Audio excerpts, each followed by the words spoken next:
And what else is insane? Well, we have a little sanity restored because over the weekend on Saturday, it has been determined that President Trump once again has won and has been acquitted of any wrongdoing in the second impeachment trial, a trial that should have never happened in the first place because you cannot impeach a private citizen. But his lawyer, Michael Vanderveen, was on CBS News. And did you see this interview? I mean, it's a must-have. I mean, she tried to get him.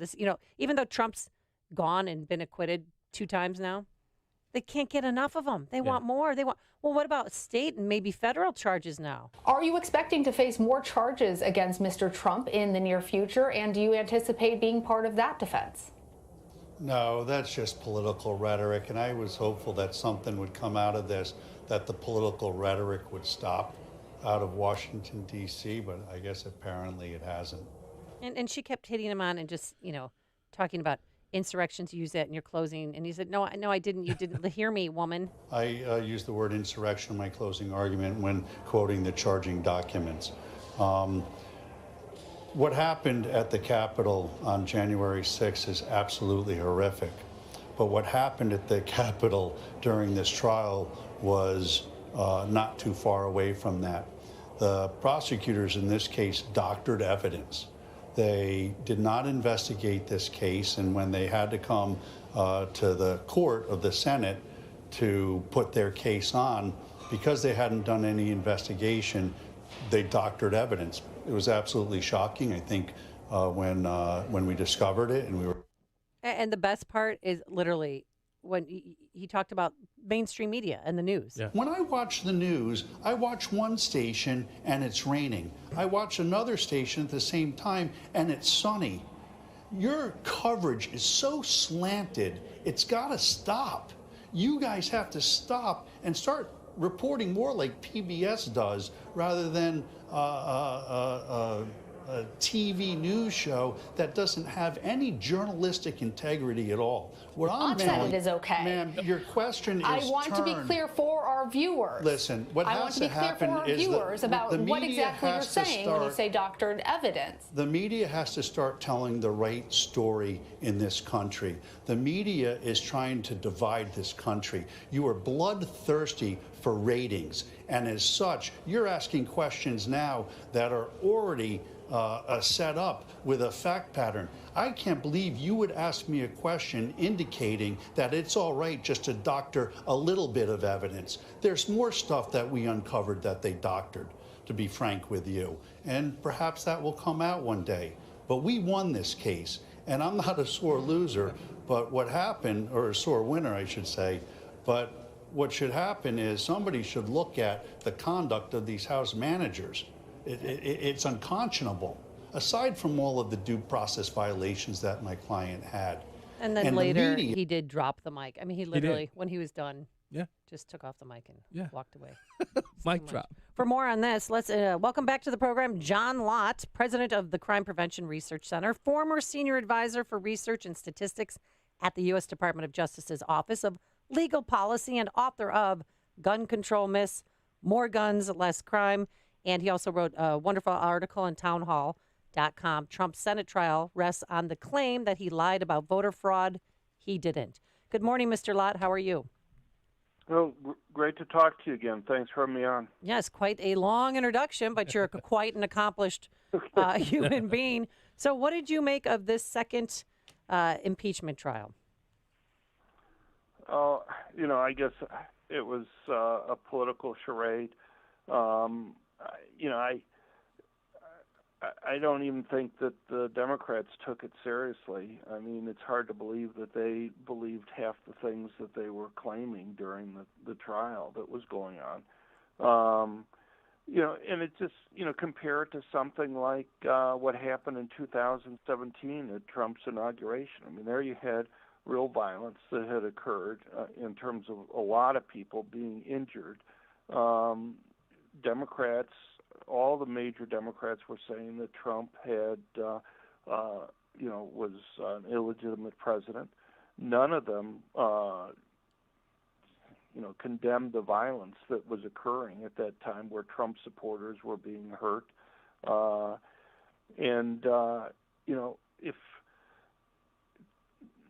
anybody who listened to the Democrats putting on the case where they would just selectively take the word fighting out of context and not even put in the rest of it there, where he was talking about then fighting in terms of going peacefully to the Capitol and patriotically supporting the members of Congress and senators who were trying to challenge the vote that was there. I don't know. It was disturbing. Yeah. Hey, John Lott, the thing about this whole impeachment process, you heard Lindsey Graham say that if the Republicans got, into office, that they could possibly impeach Kamala Harris. First of all, do you believe the Republicans have the moxie or the wherewithal to even, or the spine to do something like this? I don't, but I would love to hear what you have to say about the Republicans and if they have the spine to carry out a measure like this. I doubt it. I mean, look, Lindsey Graham could have said the same things about Biden that he said about Kamala Harris. I mean, just in the last couple weeks, you've had Biden accuse Senators Cruz and Hawley of being Nazis like Joseph Goebbels. Yeah. I mean, I don't know. For a sitting president, to go and attack members of the Senate as being Nazis like Joseph Goebbels, I don't know. That seems like it could be considered incitement to the same degree. Surely worse than anything that Trump said. Biden condemned the people who were not involved in the riot, who were peacefully there on January 6th, as racist. People have to be careful. I agree with their language, but to go and say that Trump, because he used the word fight, or some version of fight there, is just ridiculous. And to go and claim that the big lie, I mean, this whole trial was based upon the fact that Trump made some big lie about vote fraud, and therefore that riled people up, and he's responsible for any damages that occurred. Look, as Amy was mentioning, I think that there's strong evidence that vote fraud occurred. I think that there's strong evidence that significant vote fraud occurred. But you just before we get to that, just to answer your question one other way, compare 2017 to now. The Democrats fought every Trump nomination that was there, every political nominee that he put up. They wouldn't even show up for committee hearings in order to try to keep quorums from being established. They filibustered everybody that was there.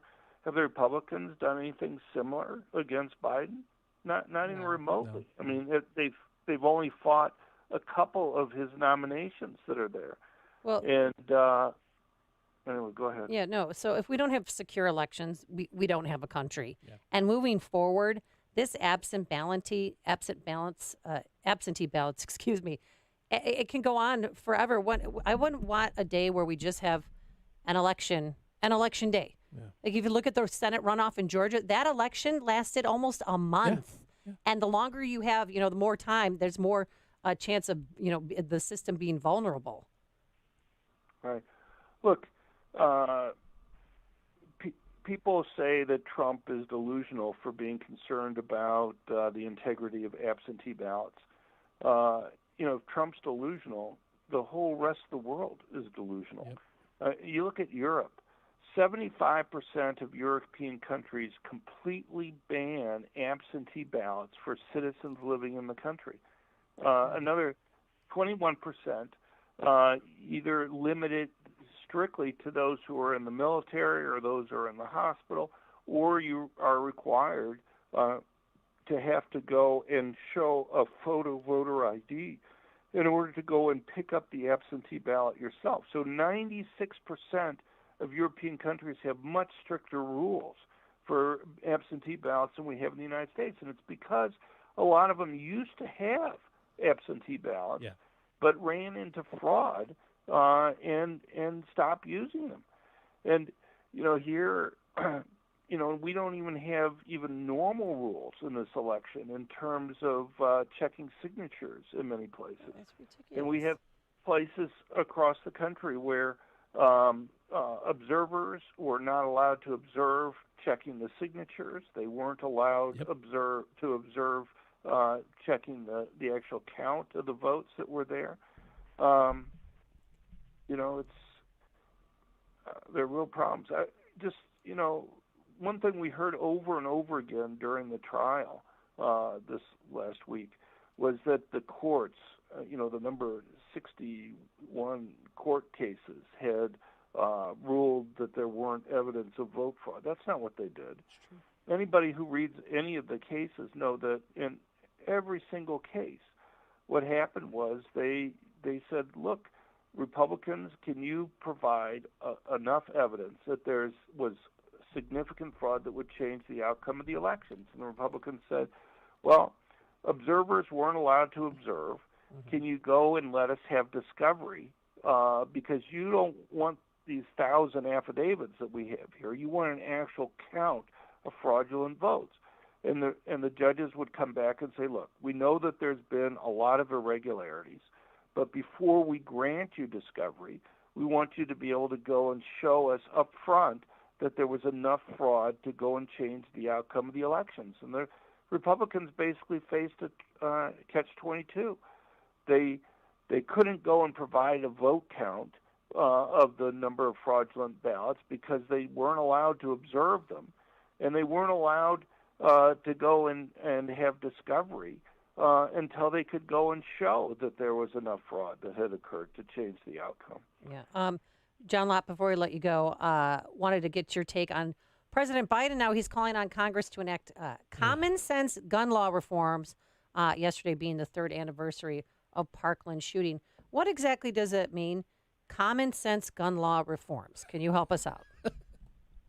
Well, I don't know. There was a statement last week that the White House had met with all the leading gun control groups, and they promised, quote unquote, a massive number of gun control regulations that they were going to be putting in. It looks like a lot of them with just executive orders that are going to be there. They're going to change the rules for defining what a gun seller is. They're probably going to go and ban the importation of a whole range of different types of guns. They've already taken some action. I don't know if people remember this, but back at the end of the Obama administration, there was something called Operation Choke Point.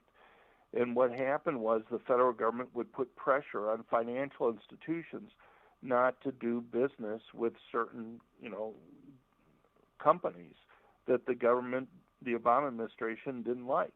And so if you were a gun seller, you might find yourself that no bank will lend you money. No bank will handle your checks. No bank will go and handle credit card statements from customers, essentially putting companies out of business. Trump tried to change that. The bureaucracy was slow, but he finally was getting some regulations that had been approved and just had to be printed in the Federal Register about a week or so ago. And the Biden administration pulled that. So now, presumably, we're going to be going back to having the government pressure financial institutions not to do business with gun makers and gun sellers again. We're going to have to leave it there for today. But thank you so much, John Lott, president of the Crime Prevention Research Center, former senior advisor for research and statistics at the U.S. Department of Justice, and a great book, Gun Control Myths, More Guns, Less Crime. And we'll tweet out your article in Town Hall today. Thank you so much for joining us, Mr. Lott. We appreciate it. Thank you for having me on. Thanks. And he joined us on our turnkey.pro answer line. There's only one radio show in Chicago talking about today's biggest stories and telling you what they really mean. That show is this one, Chicago's Morning Answer on AM 560, The Answer. The Lou Dobbs Financial Report is brought to you by